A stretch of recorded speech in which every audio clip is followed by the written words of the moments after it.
Holy City Center Radio is episode 240, and I am your host, Christian Sanger. Today is Wednesday, April 3rd, 2024. Hello, everyone. Thank you so much for coming on back for another edition of Holy City Center Radio. Apologies that we didn't have a show. Actually, I had a few we've missed. I know we had an interview last week. I think it was just a one show, but between work and, well, mostly just work, let's be honest. Been a little hectic, a big change to the website that I'm working on. I can't remember if I mentioned it on the former podcast, but not a former podcast, but one of the last episodes. I'm revamping the events page to go back to the older version that a lot of people seem to like, and I agree. That's taking up a lot of time because I'm, doing my normal work, but also trying to transition back to this program that I had deleted and lost all the data from. And so it's taking some time. And that's in addition to, like I said, all the other normal work stuff. So I appreciate, understanding that, unfortunately, we just don't get the 3 episodes out every week. And to be honest, I've been kind of toying with the idea of maybe shrinking that back a little. I know 3 episodes a week is a little tough to get to. If you're like me, you have a whole lineup of podcasts, and some are a week or 2 old. So I've been thinking about maybe scaling back a little bit just to kind of help with the schedule and all that. But that's something we'll talk about later, and I'm thinking on. But I just kind of wanted to give you a heads up of what's going on behind the scenes and why there hasn't been as many episodes. It's just tough, when you're doing all this work. Sometimes you're like, oh man, the last thing I want to do is get on a microphone right now and continue to stare at my computer screen and things like that. So I appreciate everyone's understanding. And to reward you, this will be a fun podcast. It's another interview. No sad news stories, no politics to bum you out. So this will be a really fun and bright, and you'll see why I highlighted that word in a moment, episode. It's a fantastic discussion with Susannah Dellinger. She is the CEO and founder of Bright Beauty Collective. As always, there'll be links in the show notes for you where you can go get some more information. But listen to the interview first. There's so much we talked about as it relates to a topic that I know next to nothing about.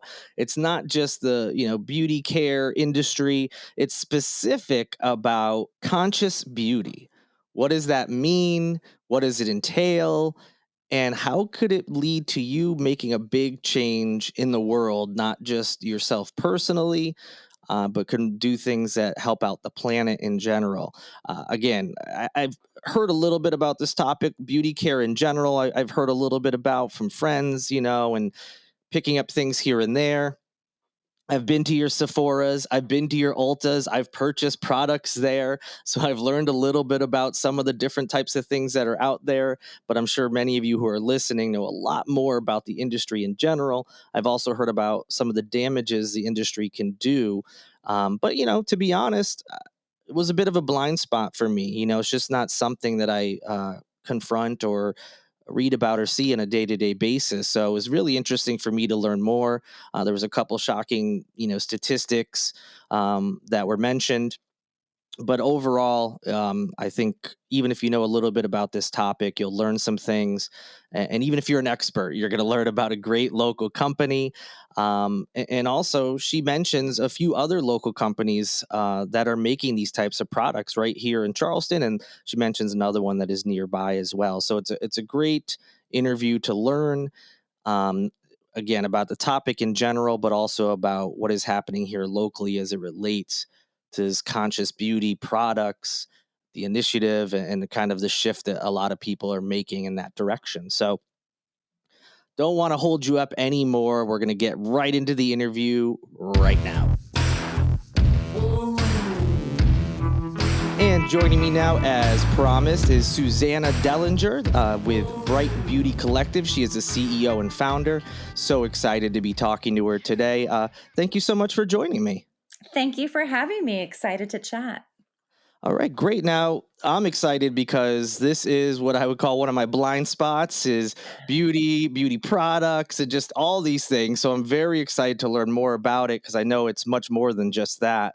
But before we dive into the business, First, just for myself and listeners, can you tell us a little bit more about your background leading up until how you created Bright Beauty Collective? Absolutely, and don't worry, we're gonna make you an expert by the end of this. You'll know all things beauty. Perfect. So, I was a career beauty gal. I worked for what they consider corporate beauty, big beauty. If you walked into any retailer like a Sephora, for those types of brands for, oh my gosh, almost 17 years. Really beautiful luxury cosmetic brands, and I've always loved all things makeup. And along the way, I ended up having my own health issues. I, in my 30s, was struggling out of nowhere with adult onset acne and then also struggling to conceive, to have a family.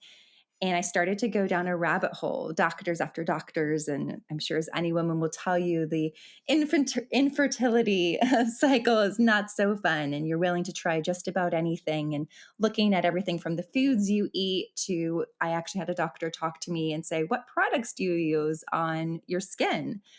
And of course, I thought, well, I know everything. I've been doing this for over a decade and a half. I use the best of the best, and started to open up my eyes that they can actually disrupt your hormones, and really started down this rabbit hole into what is now considered clean beauty or conscious beauty, and had an aha moment of, wow, there's some really interesting things out there. And what if beauty could not only help you feel and look your best in terms of outward, but also inward? And then also, what if beauty can go on to change the world quite literally, with having everybody become healthier versions of themselves and also lessen pollution on our planet?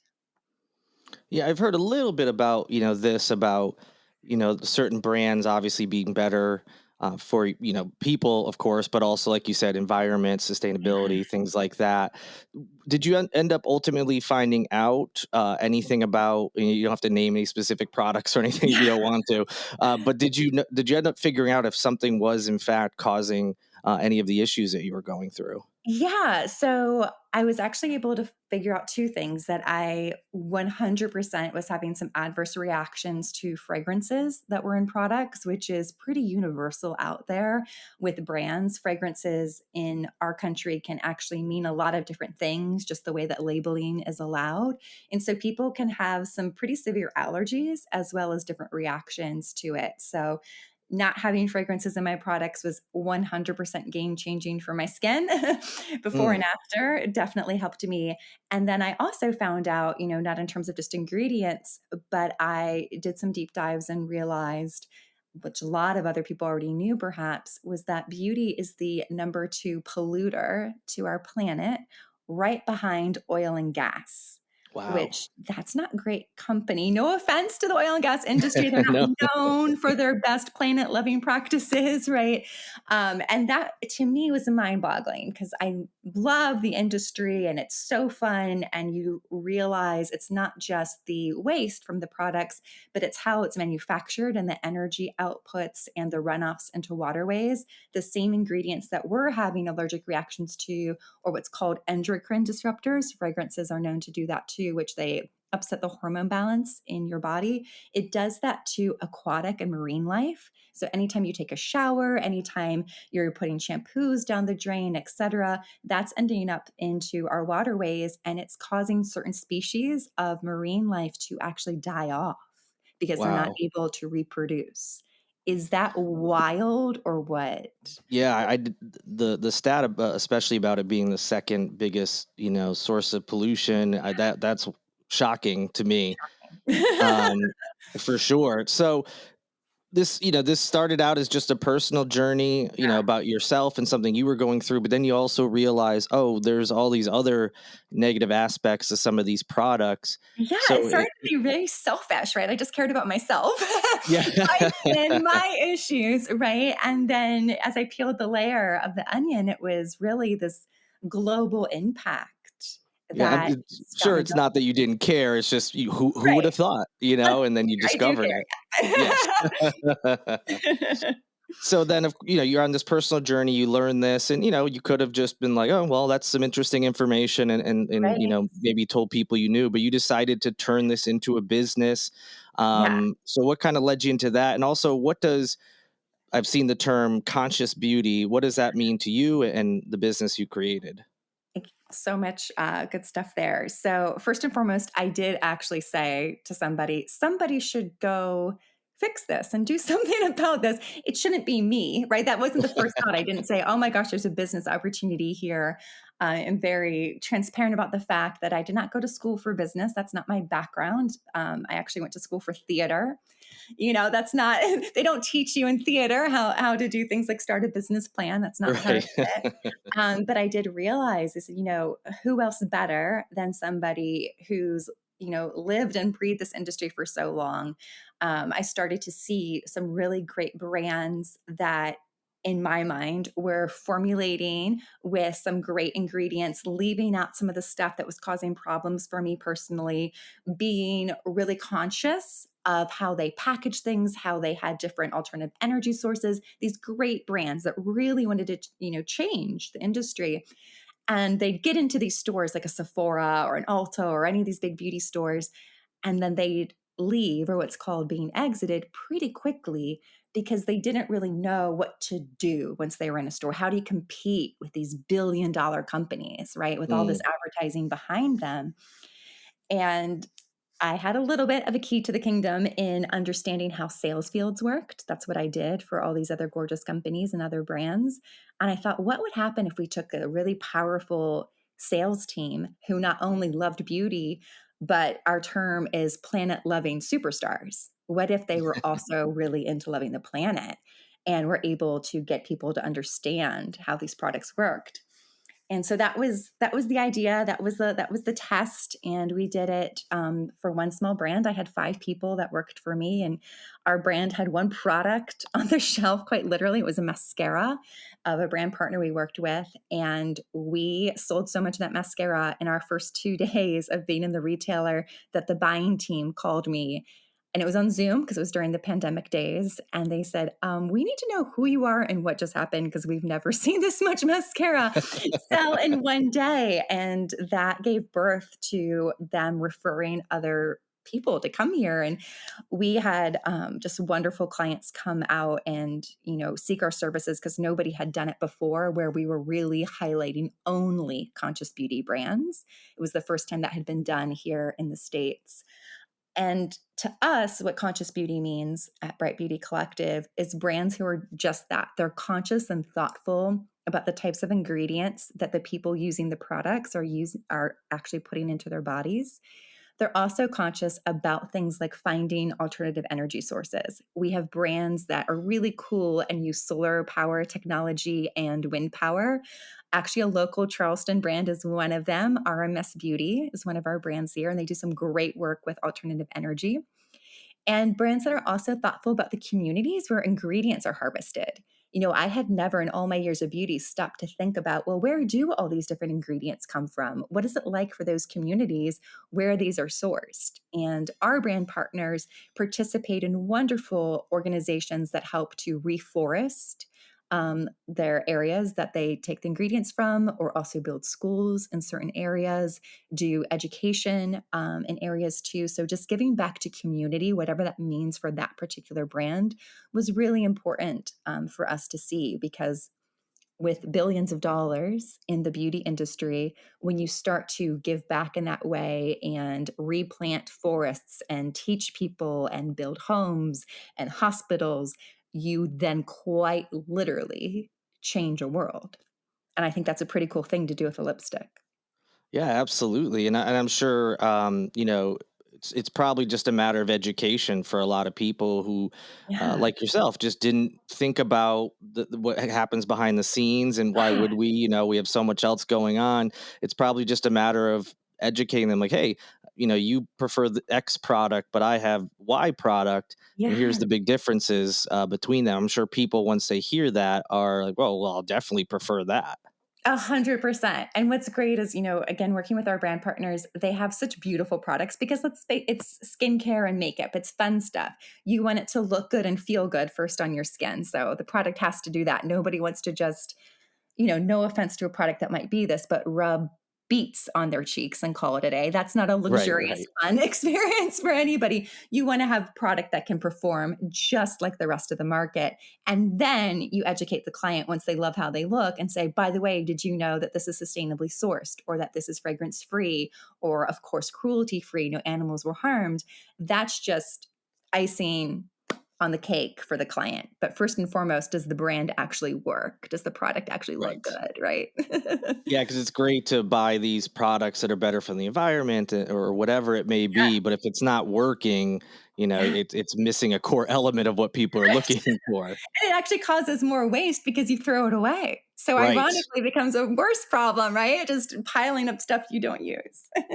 And I can hear in my ear some people listening to this now, probably like, "Oh, this is all well and good. This sounds great. Yeah. All right, we've tackled the products are so quality and do what they need to do. But just like anything that's organic or all natural, this is probably so much more expensive than the other brands." Mhm. I'm imagining that's not the case, but Yeah, I think what has what's your experience really been? yeah, I think what's really so fun in the conscious beauty world to see it evolve is that there's really options at every price point. We primarily work with clients that are in retailers, like I talked about, Sephora, Ulta, Blue Mercury, and the sustainable, organic, conscious options in those retailers are the same price, if not less, as the mainstream products. But you can also go into a Whole Foods and find some beautiful products that are even, more competitive in prices. Those aren't currently any partners we work with, but we like to amplify people who are doing great things. And I think a great brand right now that's in some grocery stores is called Luma and Leaf. They're not a client, but they have some really beautiful skincare, amazing sustainable packaging, and some really thoughtful ingredients at a super competitive price. And it's really fun to see it at all price points happening. So, how does your company, get these conscious beauty brands out to folks? How do you make them stand out versus, some big names that have been around for years and years or that have these big advertising budgets behind them? Was your company, as you mentioned, with Yeah. the mascara you first sold? Yeah. How are you able to replicate that and get these in front of people?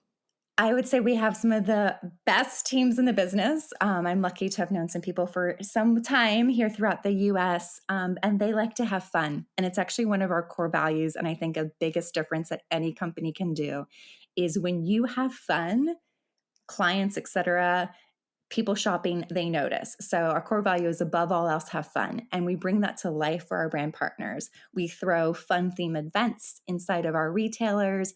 We're doing a really fun bronzer launch for one of our clients that has some big sun umbrellas and beach balls and branded sunglasses. My team hears me say all the time that I should be from Wisconsin. I'm so full of cheese. I love cheesy and fun. But when we're shopping, I think a big part that people miss about what a retail experience is when we go shopping, we want to be a part of something. We want it to be an experience. Otherwise, we would just order it online. It's so easy to order things online this day from our phone, let alone our computers, that there's a Right. reason why a customer goes to a store. And it's to either have something be sensorial, they want to touch it or smell it or in food sense taste it if it's a food, or they want it to be community driven. So they want to, maybe just connect with somebody who's an expert in a brand. They want to feel like they're part of like a community block party. So if you walk into a store and you see somebody serving some fun non-alcoholic drinks with some beach umbrellas, playing some fun music and showing a great looking bronzer, you might stop by and say, "What's going on over here?" And I'm very upfront about that being our point of difference. And some people have asked, like, why do you say it? Because anybody could copy it. And I would say it's hard pressed for people to find as an amazing team who knows how to have fun and believes in the mission as what we have here. And at the end of the day, we don't make a product, it's our people. And our people are just so stand out. And I'm so lucky to have them. And speaking of standing out, you're based here in Charleston, and you mentioned earlier the RMS Beauty line, which is based out Yeah. of the Holy City as well. Yeah. Are there any other brands, or how is the city in general, or these industries doing as far as recognizing these conscious beauty brands and starting to use them more or talk about them more? Yeah, I think it's so interesting that Charleston has secretly, kind of behind the scenes, been such a hub for beauty, especially conscious beauty. right? And move out New York. We have so many beautiful brands here right at our home in Charleston, and even a little bit further out if we look down to Georgia. So we have another great skincare brand. They're not a client, but it's a beautiful skincare brand here called Maya Chia that's manufactured and formulated right here in Charleston.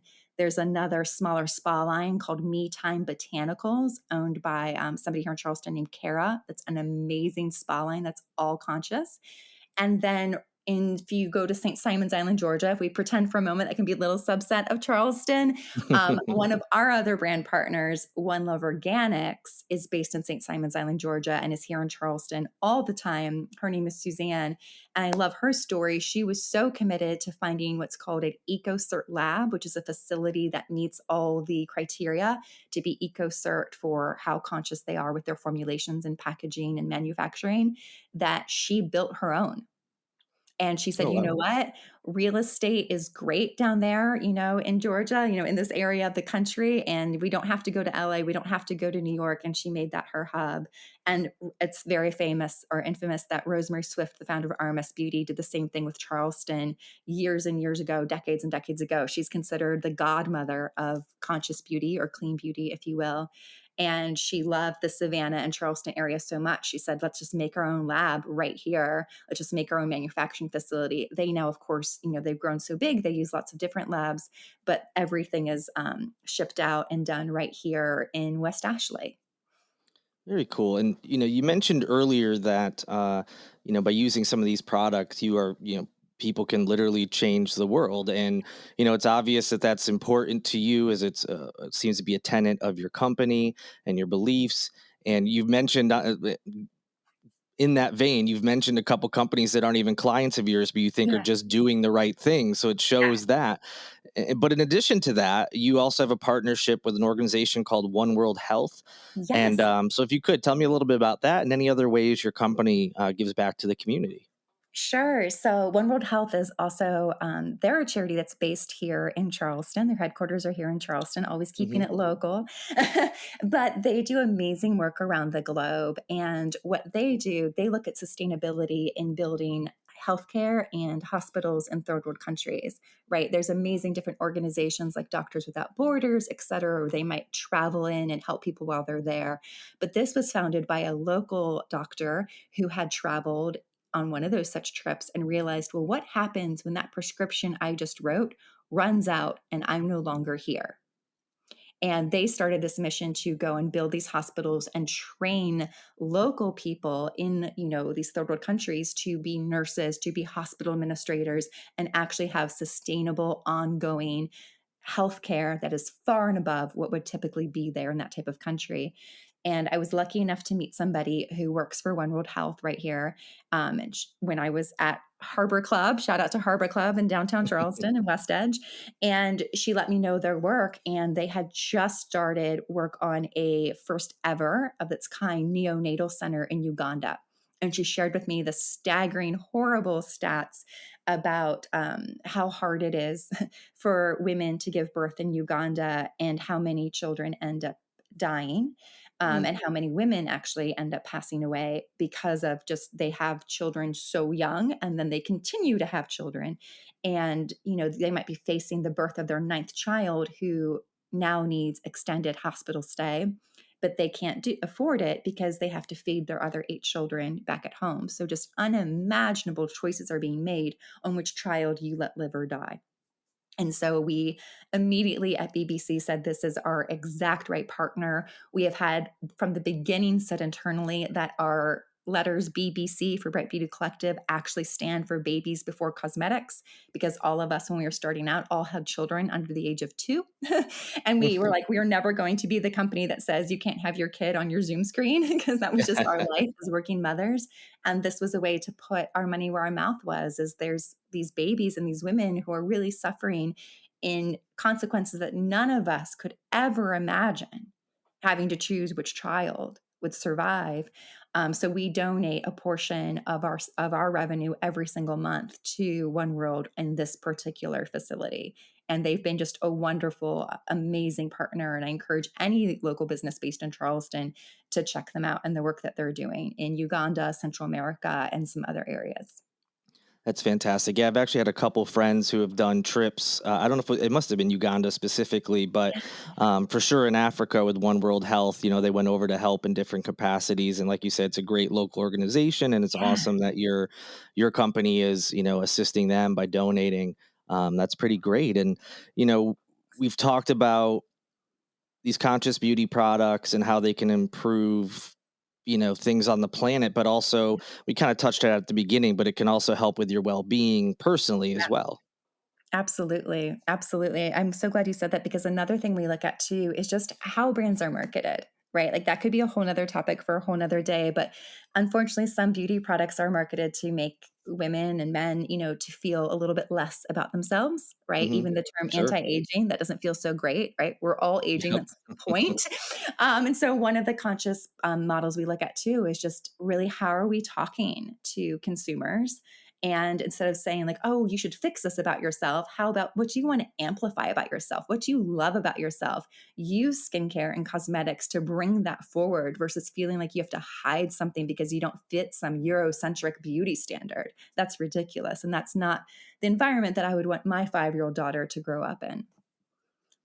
No, certainly makes sense. And, I can agree with that. Like you said, it touches everyone, man, men, women, doesn't matter, even though I think a lot of people just associate women, of course, with beauty care Yeah. products, but there's a lot of men that use them and especially anti-aging and things like that. So, um, before we tell folks how they can learn more and everything like that, I always ask if there's anything we haven't touched on. I didn't ask you that you think is important, or you just want to highlight what as it relates to your company or just this industry in general. I would just say, in honor of Earth Month, which we like to say Earth Month instead of just Earth Day here at BBC, a lot of people, when they find out about conscious beauty, feel overwhelmed by it and think, oh my gosh, I have to throw out everything I have at home and start all over. And this feels expensive and again, Mm. overwhelming. And if you want to just start with one product, the next thing you run out of, a listener runs out of, whether it's your shampoo, your mascara, your deodorant, whatever it is, just look to see what are some other conscious options that you could replenish it with. And just slowly start to work your way into having items that are, doing things like save kids in Uganda. I don't know. Might be a thing to look I was at. going to say, while people are thinking about these things, I'm sure your company is a great resource if anyone has questions or is interested in starting on a journey of maybe replacing all or some of their products or just learning more about conscious beauty products. I'm sure your company is a great resource for them. Absolutely. We encourage you to come check out our website, shoot us an email, slide into our DMs. We could talk beauty all day long. And speaking of those websites, social channels, all that, what are those? I'm going to put them in the show notes as well, but if you could just let everybody know what they are. Absolutely. We're at brightbeautycollective.com and our Instagram handle is the same, Bright Beauty Collective. Awesome. Well, thank you so much for joining me today. I definitely learned a lot. This is very interesting, and I think a lot of listeners will be interested to hear this as well. So I really appreciate you taking the time to chat today. Thanks so much for having me. I hope you have a beautiful day.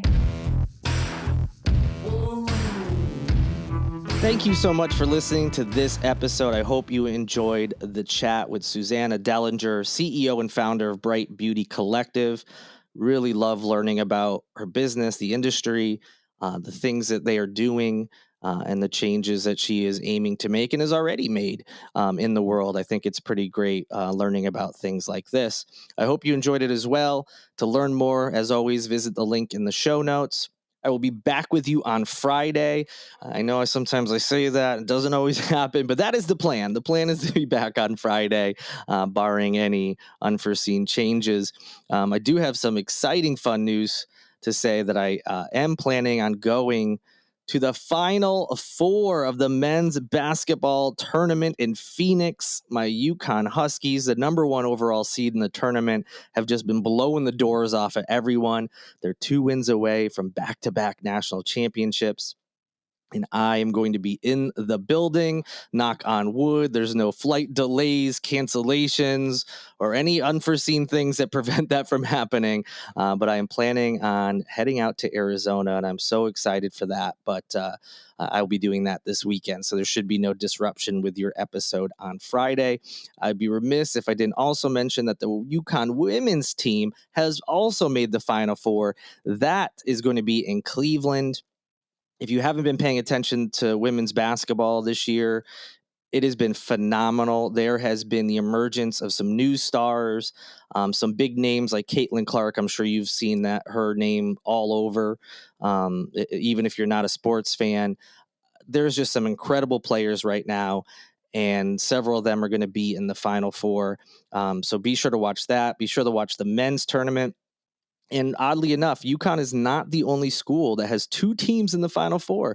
NC State also does. So if any of you are NC State fans, your men's and women's team, as I'm sure you know, are also in the Final Four. So that's kind of cool. I don't think that's ever happened where two schools had both of their programs in the Final Four. So exciting times for me coming up. I can't wait for the Final Four and to see what the teams do. But in any event, shouldn't prevent Friday's episode from happening. Looking forward to being back with you. Before I say goodbye, I must say thank you to Lindsay Marie Collins with LMC Soundsystem for producing this and every episode of Holy City Center Radio, and also Tyler Boone, whose music you hear in each and every episode. Talk to you on Friday. Until then, good night and good luck.